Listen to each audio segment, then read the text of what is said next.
Assalamualaikum warahmatullahi wabarakatuh. Kami dari kelompok 2 yang beranggotakan Ega Agustina, Elmaisa, Ismia Qurratul Aini, serta Rosi Amiasi. Di sini kami akan membahas bioteknologi pada bidang pertanian. Sebelumnya kita akan membahas apa sih itu bioteknologi. Bioteknologi berasal dari 3 kata, yaitu bios yang berarti hidup, teknos yang berarti penerapan, dan logos yang berarti ilmu. Dapat disimpulkan bahwa bioteknologi merupakan cabang ilmu biologi yang mempelajari tentang pemanfaatan bagian makhluk hidup untuk menghasilkan barang atau jasa yang bermanfaat bagi manusia. Bioteknologi pertanian. Bioteknologi pertanian adalah salah satu alat baru dalam ilmu perbaikan tanaman serta hewan. Teknik menggunakan teknologi penggabungan atau penyambungan sel dan gen DNA untuk memperbaiki tanaman serta hewan atau untuk menghasilkan produk baru. Bioteknologi pertanian modern. Bioteknologi modern dalam bidang pertanian digunakan dalam mengembangkan bioteknologi dengan memanfaatkan prinsip-prinsip ilmiah melalui penelitian. Dalam bioteknologi modern, orang berupaya dalam menghasilkan produk secara efektif serta efisien. Bioteknologi pertanian konvensional ini sudah sejak lama digunakan oleh masyarakat Indonesia. Di antaranya yaitu penyatuan serbuk sari dengan putik antara tanaman yang berbeda dengan berbagai cara. Kemudian penggabungan antara bagian-bagian tanaman yang berbeda. Contohnya yaitu sambung pucuk. Sejarah singkat bioteknologi pertanian di Indonesia. Awal mulanya yaitu dengan adanya penelitian bioteknologi pertanian dengan pembentukan Panitia Nasional Bioteknologi di bawah Menteri Negara Riset dan Teknologi pada tahun 1985 dan dilaksanakan program riset unggulan terpadu atau RUT yang dikelola oleh Dewan Riset Nasional dan hibah bersaing yang dilaksanakan perguruan tinggi. Aplikasi bioteknologi dalam bidang pertanian dibagi menjadi 6, yaitu yang pertama adalah kultur jaringan tumbuhan, kemudian ada hidroponik dan aeroponik, kemudian tanaman yang dapat memfikasi nitrogen, kemudian teknologi dalam transgenik, kemudian ada penggunaan teknologi nuklir, dan yang terakhir yaitu bioteknologi dalam pembentukan varietas unggul baru. Aplikasi bioteknologi dalam bidang pertanian. Yang pertama yaitu kultur jaringan tumbuhan. Kultur jaringan tumbuhan atau tanaman ini adalah metode atau teknik dalam mengisolasi bagian tanaman dan menumbuhkannya pada media buatan dalam kondisi aseptik di dalam ruang yang terkontrol sehingga bagian-bagian dari tanaman tersebut akan tumbuh dan berkembang menjadi tanaman yang lengkap. Kultur jaringan ini memanfaatkan sifat totipotensi sel. Ada bagian yang ditumbuhkan melalui kultur jaringan yang dinamakan dengan explant. Explant yang digunakan biasanya dari jaringan tumbuhan yang masih muda seperti tunas, daun muda, dan ujung akar. Selama kultur berlangsung, faktor lingkungan seperti cahaya, temperatur, kelembapan, dan pH diatur pada kondisi yang paling sesuai untuk pertumbuhan explant. Jika nutrisi, zat pengatur tumbuhan, dan keadaan lingkungan ini sesuai, maka explant akan tumbuh menjadi massa sel yang belum mengalami diferensiasi, yang disebut dengan kalus. Kalus ini kemudian tumbuh menjadi tanaman kecil yang telah lengkap yang disebut dengan plantlet. Sebelum dapat ditanam, plantlet ini harus diaklimatisasi selama beberapa waktu sehingga kondisi dan ukurannya sesuai untuk ditanam. Aplikasi bioteknologi di bidang pertanian yang kedua yaitu ada hidroponik dan aeroponik, di mana hidroponik ini merupakan suatu istilah yang digunakan dalam bercocok tanam tanpa menggunakan tanah sebagai media tumbuhnya. Dan untuk memperoleh zat makanan atau unsur hara dalam hidroponik digunakan larutan campuran berupa pupuk organik. Campuran pupuk ini dapat diperoleh dari buatan sendiri atau pupuk buatan yang siap pakai. Keuntungan pertanian dengan cara hidroponik ini diantaranya yaitu yang pertama, tumbuhan bebas dari hama dan penyakit. Kemudian produksi tanaman lebih tinggi, tumbuhan tumbuh lebih cepat, pemakaian pupuk lebih efisien, dan pengerjaannya itu mudah. Nah, sedangkan aeroponik ini merupakan teknik modern untuk menumbuhkan tanaman pertanian dengan memberikan larutan nutrisi di udara tanpa menggunakan tanah. Aeroponik ini menggunakan cara yaitu akar tanaman diletakkan menggantung dalam suatu wadah yang dijaga kelembapannya dari air yang biasanya berasal dari pompa bertekanan sehingga timbul uap air. Pada sistem aeroponik ini, akar yang menggantung akan lebih banyak menyerap oksigen sehingga meningkatkan metabolisme dan kecepatan pertumbuhan dari tanaman tersebut. Aplikasi bioteknologi yang ketiga yaitu tanaman yang dapat memfiksasi nitrogen. Dengan bioteknologi ini, para ilmuwan mengembangkan tumbuhan yang akar-akarnya dapat bersimbiosis dengan rhizobium. Ide ini melibatkan gen NIP yang dapat mengontrol fiksasi nitrogen. Para ilmuwan menyisipkan gen NIP ini pada tumbuhan serealia, bakteri yang berasosiasi dengan tumbuhan serealia, dan plasmidae atau tumor including dari Agrobacterium dan kemudian menginfeksikannya ke tumbuhan yang sesuai dengan bakteri yang telah direkayasa. Aplikasi bioteknologi selanjutnya yaitu teknologi tanaman transgenik. Tanaman transgenik ini merupakan tanaman yang telah disusupi DNA asing sebagai pembawa sifat yang diinginkan. Untuk menghasilkan tanaman transgenik ini dibutuhkan teknik rekayasa genetik dan vektor sebagai pembawa gen sifat yang diinginkan. Sebagai vektor, digunakanlah DNA yang berasal dari bakteri Agrobacterium tumefaciens yang lebih dikenal dengan nama TI plasmid. TI plasmid ini memiliki kemampuan untuk masuk ke dalam sel tumbuhan selama proses infeksi.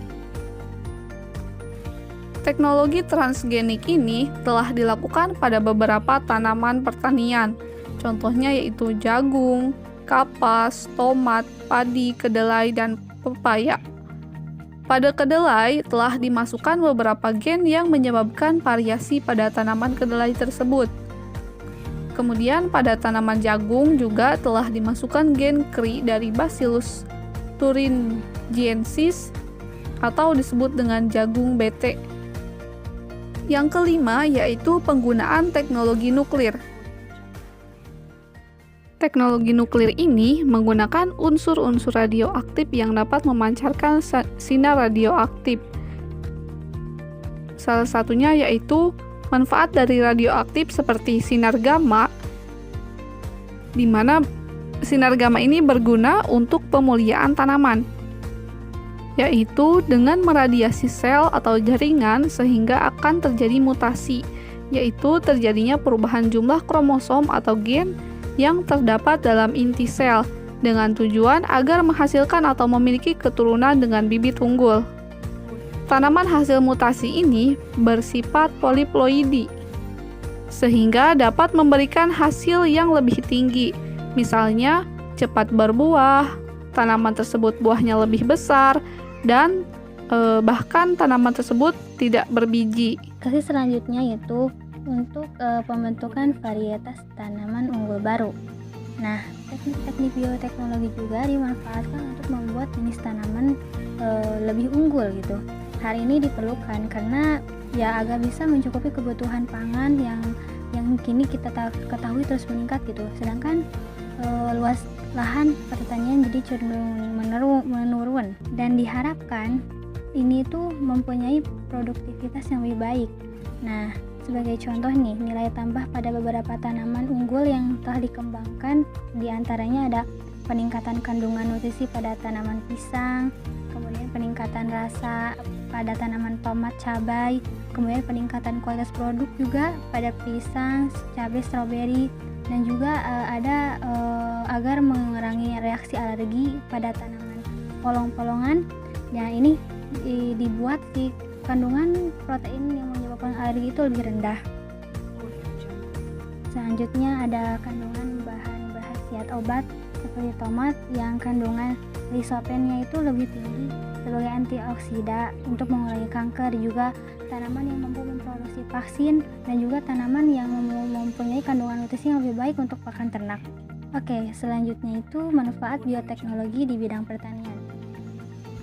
Manfaat bioteknologi di bidang pertanian, bioteknologi kan sebuah teknik yang menggunakan organisme hidup agar bisa memodifikasi sebuah produk. Jadi diharapkan bisa memperbaiki tanaman atau hewan, juga mengembangkan organisme-organisme yang lain. Kemudian bioteknologi juga diterapkan pada bidang pertanian, diantaranya ada penggabungan gen-gen baru yang menjadikan tanaman itu bisa tahan hama, bisa lebih tahan lama, dan bisa tidak ada bijinya, atau dan yang lainnya seperti yang diharapkan para petani-petani. Oke, di sini ada 5 manfaat bioteknologi di bidang pertanian. Yang pertama itu mengatasi dalam lahan yang terbatas. Yang kedua itu mengendalikan tanaman tahan hama. Yang ketiga itu memudahkan petani dalam proses budidaya tanaman. Yang keempat, bisa memperbaiki kehidupan miskin di negara berkembang dengan meningkatkan produksi pertanian ini dengan cara bioteknologi tadi. Kemudian yang terakhir adalah penambahan tradisi dalam perbaikan kualitas tanaman. Jadi misalkan dalam tradisi dalam tanaman yang kita tahu hanya dengan membibit dan menyiram, tapi dengan bioteknologi jadi kita ada penambahan cara. Dan selanjutnya adalah produk bioteknologi di bidang pertanian. Nah, padi ini merupakan tanaman pangan utama di dunia ya. Jadi dengan padi ini menjadi prioritas utama dalam bioteknologi. Nah, nama golden rice diberikan karena butirannya itu dihasilkan berwarna kuning-kuning menyerupai emas, jadi namanya golden rice. Dan ini itu ada kandungan yang bernama karotenoid. Rekayasa genetika merupakan metode yang digunakan untuk produksi golden rice. Jadi di situ tuh sehingga tidak ada plasma nutfah padi yang mampu mensintetis karotenoid. Oke, padi golden rice ini diharapkan gitu bisa membantu jutaan orang yang mengalami kebutaan dan kematian karena kekurangan vitamin A dan besi. Nah, di sini di vitamin itu ada penting untuk penglihatan dan kekebalan gitu. Jadi bisa membantu untuk pertumbuhan embrionik diharapkannya. Produk bioteknologi selanjutnya yaitu kentang Russet Burbank. Teknik bioteknologi saat ini telah banyak digunakan dalam produksi kentang. Nah, salah satu contoh yang paling terkenal yaitu kentang Russet Burbank, yang mana memiliki kandungan pati yang lebih tinggi dibandingkan kentang-kentang pada umumnya, yang dapat menghasilkan kentang goreng dengan kualitas yang lebih baik karena mampu untuk menyerap sedikit minyak ketika digoreng. Selanjutnya ada tomat flavor sav. Nah, teknologi rekayasa genetika juga diaplikasikan pada tanaman hortikultura. Sebagai contoh yaitu tomat flavor sav. Nah, jenis tomat ini merupakan jenis tomat yang mana ketika ia sudah matang, dia tidak lekas rusak atau busuk. Sehingga proses penyimpanannya itu dapat disimpan dalam waktu cukup lama. Hal ini sangat berbeda dengan tomat-tomat pada umumnya, di mana ketika buah sudah cukup matang, maka lama-kelamaan akan membusuk. Produk bioteknologi selanjutnya ada tembakau rendah nikotin. Nah, pada tahun 2001, jenis tembakau nikotin rendah diklaim dapat mengurangi resiko dari serangan kanker akibat dari kebiasaan merokok. Nah, selain bebas nikotin, sentuhan bioteknologi lain juga dapat dilakukan untuk tanaman tembakau ini, misalnya dengan meningkatkan aroma menggunakan gen aroma dari tanaman lain. Nah, salah satu yang telah berhasil untuk penggabungan gen tersebut yaitu pada tembakau dengan aroma buah lemon. Selanjutnya kita akan membahas mengenai dampak bioteknologi di bidang pertanian. Nah, dampak bioteknologi di bidang pertanian terdapat dampak positif dan juga dampak negatif. Nah, dampak bioteknologi di bidang pertanian yaitu dampak positifnya yang pertama dapat meningkatkan sifat resistensi tanaman terhadap hama serta penyakit pada tumbuhan. Yang kedua dapat membantu menghasilkan pupuk penyubur tanaman. Yang ketiga dapat mengendalikan serangan perusak budidaya tanaman budidaya. Yang keempat dapat pembiakan tanaman unggul tahan hama. Yang kelima, mengatasi produksi bibit yang sama dalam jangka waktu yang singkat. Dan yang terakhir yaitu mengatasi terbatasnya lahan pertanian, yaitu dapat dilakukan dengan metode aplikasi bioteknologi seperti hidroponik dan aeroponik. Nah, adapun dampak negatif dari bioteknologi yang pertama yaitu lapangan kerja pembibitan konvensional jadi sedikit. Hal tersebut karena pembibitan modern dalam bidang bioteknologi memerlukan lahan dan sumber daya yang lebih sedikit. Oleh karena itu, jika pemberdayaan bioteknologi pertanian digalakkan, maka lapangan pekerjaan akan berkurang. Yang kedua, toksisitas pada bahan pangan. Nah, contohnya pada kedelai transgenik. Nah, kedelai transgenik dapat menyebabkan reaksi alergi yang serius. Hal ini terjadi karena kontaminan toksik dari bakteri transgenik yang digunakan untuk menghasilkan makanan suplemen triptofan. Selanjutnya itu mengganggu keseimbangan lingkungan dan juga ekosistem. Nah, contohnya serbuk sari dari jagung di alam bebas dapat bersilang alami dengan gulma-gulma liar, sehingga menghasilkan gulma unggul yang mana sulit untuk dibasmi. Nah, selanjutnya itu dapat menimbulkan penyakit atau gangguan kesehatan pada tubuh manusia. Nah, reaksi yang ditimbulkan oleh tubuh manusia baik berupa alergi maupun penyakit ditimbulkan karena masuknya gen asing yang masuk dalam tubuh manusia. Contohnya yaitu pada produk transgenik kapas yang terdapat pada gen dapat berpindah ke bakteri penyebab kencing nanah. Nah, selanjutnya itu kultur jaringan menghasilkan bibit perakaran yang tidak kuat. Selanjutnya, potensi erosi plasma nuptah. Nah, dari pengembangan tanaman transgenik dengan efek pestisida dapat mengancam keberadaan plasma nuptah tanaman, serta plasma nuptah pengelompokan hewan pun mengalami ancaman dari erosi. Kemudian, ada resisten terhadap pestisida. Dan yang terakhir, adanya resistensi makhluk hidup lain. Nah, sekitar 1 juta hingga 1:1000 insekta tahan akan toksin Bacillus thuringiensis atau BT. Diduga karena sudah ada dalam suatu populasi sebelum tempat hidup insekta tersebut ditanami. Nah, sekian presentasi dari kelompok 2, kurang lebihnya mohon maaf. Wabillahi taufiq wal hidayah. Wassalamualaikum warahmatullahi wabarakatuh.